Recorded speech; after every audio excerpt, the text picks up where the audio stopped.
Hello, everybody, and welcome back to This Day in History. It is May 10th, 2024. Not that it matters. But we have a really full list of things that happened on this day that we're going to talk about. Obviously, there's some birthdays, there's some executions, some good stuff, some bad stuff, so let's just get into it, shall we? Let's start off with the birthdays. And sorry, the car is still... See, like, my hands are bad, and I don't have the proper tool. I mean, I have the belt, I need someone to help me. Anyway, moving right along. Birthdays, 1838, presidential assassin John Wilkes Booth. He was an American actor who turned activist. The South had just, Lee had just surrendered, and the South essentially had basically lost the war, didn't know it yet. And in his quest for resurging the South's fight against the North, John Wilkes Booth would kill President Lincoln, thinking that it would make him a national hero for the South, when really all it did is it just embittered them, and they thought he was stupid for doing that, because rightly so, what ended up happening was the North punished the South for that act, even though it was his stupidity and not theirs. At any rate, John Wilkes Booth was born on this day in 1838. In 1890, German General Alfred Jodl was born, and Jodl is important because he's the last remaining general that that the Germans had to surrender to the Allies, ending World War II. It would have been Erwin Rommel, but Rommel was implicated in the July 20 assassination attempt of Hitler, and so he was given a choice that he could be executed as a traitor or suck on a cyanide pill and die a hero. So that's what he did. So Alfred Jodel's birthday is today. Fred Astaire's birthday is today too. He was born in 1899. Now, there is a Scottish singer-songwriter by the name of Donovan. I've never heard of them. I don't know anything about them. But their birthday is today in 1946. 1960, Bono, who I do know of, lead singer of the band U2, his birthday is today. He was born in 1960. And there is a fashion model from Canada by the name of Linda Evangelista. I think I pronounced it right. At any rate, her birthday is today, and she was born on this day in 1965. On this day in 2002,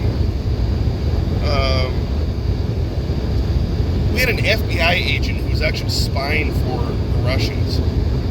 He was sentenced on this day in 2002, and he was sentenced to life in prison. That's treason, and actually, treason is one of the main federal offenses that can be a capital offense. It's still an executable offense. They just haven't executed anybody for treason in a long time, but he could have got the death penalty, but he got life in prison. In 1994, Nelson Mandela was a Nobel Peace Prize winner. He spent a lot of time in prison as basically it was a political thing. He was a political prisoner. In 1994, was it 94? Yeah, it was 1994. He was inaugurated as president of South Africa. So that was a pretty huge deal. It come full circle that he was an advocate. He was a political guy and was imprisoned for his views, and his advocacy, and then come around full circle, he ended up becoming president of South Africa. Also in 1994, on this day, John Wayne Gacy is executed. Now, if you don't know who John Wayne Gacy is, I believe he was dubbed the Clown Killer. He was a serial killer. He killed 33 boys, and he was on this day in 1994. He was executed for his crimes at the age of 52.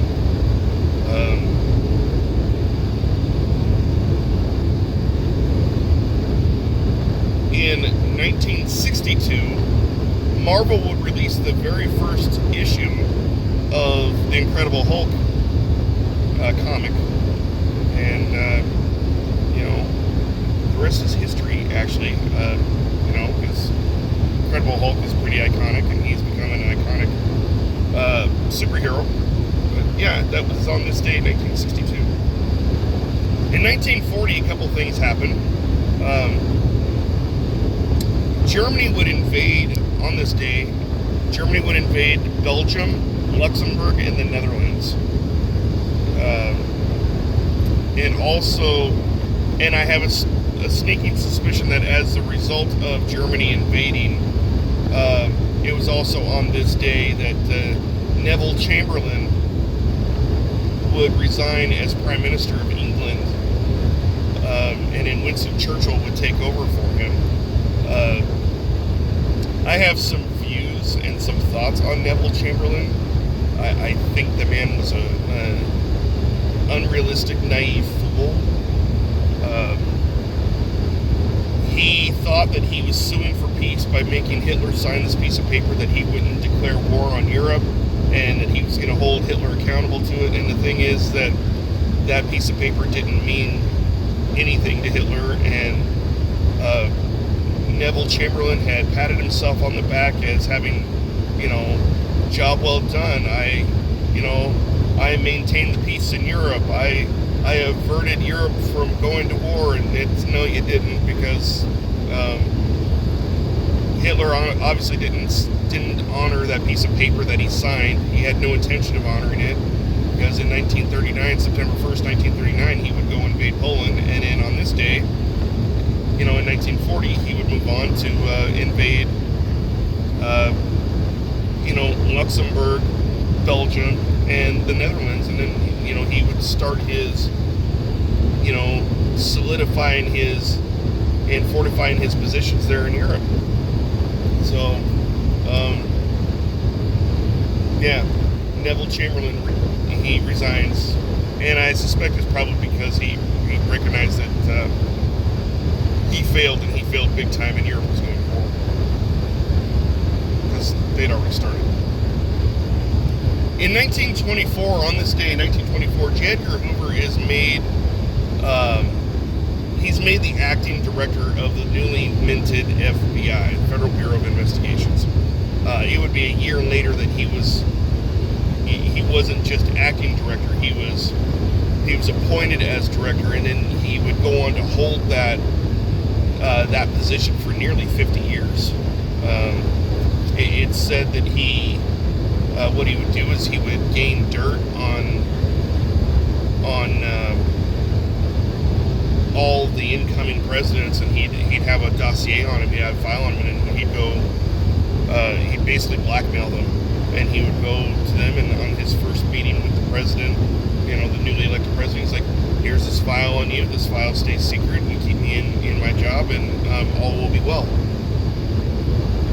And he really was literally the most powerful man in the United States for about, half a century, because he would strong arm everybody and say, hey, I've got this dirt on you, and you're going to leave me in charge of the FBI. That was his passion, that was his goal, was that he wanted nothing more than to, be head of the FBI. There's a lot more to him. I'm not going to get into that. There's some conspiracy stuff about him that, I tend to buy into, because it's quite possible. But, on this day, he was made acting FBI FBI director, and then a year later he would become solidified as the director for the next nearly 50 years. 1872. This is interesting, right? I didn't know this. So, a woman by the name of Victoria Woodhull, and the Woodhull name is important. I don't know if she's related, but Woodhull, during the Revolutionary War, Woodhull was was a member of George Washington's spy ring. So I don't know if she is related to Abraham Woodhull or not, but I find it interesting that in 1872 there was a political party, and I didn't know this either, called the Equal Rights Party, and they had nominated her to run for president. Obviously didn't get any traction, but it's I find it fascinating that women were really getting involved in American life and American politics even as early as 1872. I didn't know this. I think that was fascinating.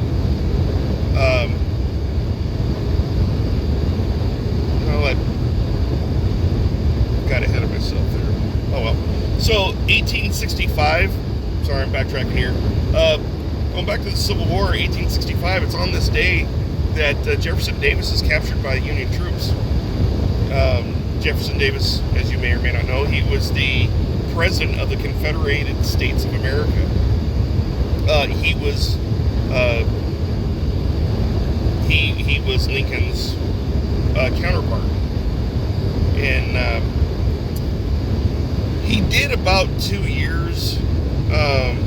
It was one of those things where he could have been sentenced up to 10 years for, which I think is kind of BS, because they legally seceded. He legally became their president, and to date, there's actually nothing in the law that says a state can't secede from the Union. You would think that the 13th or 14th or 15th Amendment would have clarified that, but it didn't. 13th abolished slavery, 14th established what citizenship means, and the 15th Amendment, I believe, was, I want to say that was regarding income tax. I'm not sure. I can't remember. I'd have to look at it. But, so he's captured, and he does about 2 years.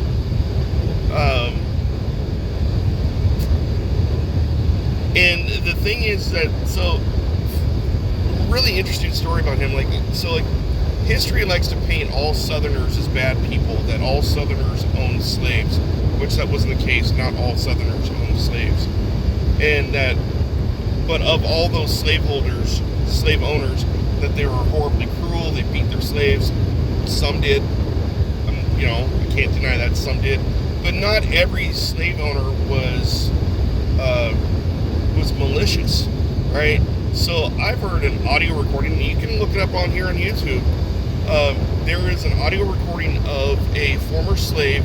This recording was done in 1941, and it was the grandson of a slave. It was the grandson of Jefferson Davis, or the slave of Jefferson Davis. And the interesting thing about this slave is that Jefferson Davis he treated his slaves pretty well. I was surprised to hear that this guy spoke very highly of Jefferson Davis. Apparently, as the story goes, his grandfather he knew a little bit of math. He knew he knew his letters. And one day Jefferson Davis sees chalk, that's writing on the sidewalk in chalk, and there's this little slave girl that he comes across, do you know who did this? And she was like, she did, but she didn't want him to get in trouble, so she said no. And he's like, I'll tell you what, you go find out who did this, I'll buy you a dress. So, and that's what he did. He bought her a brand new dress because she said, okay, it's this guy. And so what he did is he had that boy brought to him. He says, "Here's a piece of chalk. Do you know who I am? Do you know your letters? You know math? And, show me some math." So I did some math problems, and he wrote his name down. He wrote Jefferson Davis's name down. And so what he did is he took that boy and he taught that boy how to run his estate. Years later, during the Civil War, when it looked like the Union was going to sack his property, that slave had said, "I have this idea, right? I have this dollar. I'm going to buy your property from you. You deed your property to me for $1. That way the Union won't mess with your property." And he did that. So, and the slave said, "And when this thing is over with, I'll give your land back to you. I'll sell your land back to you." So, and that's what happened. So they exchanged. The slave gives him $1. The Jefferson Davis signs his deed over to the slave. So when the Union troops came, "Hey, is this the plantation of Jefferson Davis?" "No, sir, this is my plantation. Here's my deed." And so the Union packed it up, and they're like, "All right, we're not messing with this property. It's this slave's property." So after Jefferson Davis was repatriated, that slave, true to his word, did exactly that. Gave the property back to him. Davis paid him back the $1, I guess. But yeah, that was a true story about Jefferson Davis. In 1818, Paul Revere passes away. In 1875, this is during the Revolutionary War. It's kind of fitting because Paul Revere was instrumental at the beginning of the Revolutionary War. On this day in 1775, Ethan Allen, no, not the artist, and Benedict Arnold would capture Fort Ticonderoga. This is obviously after Benedict Arnold. Actually, no, it wasn't either.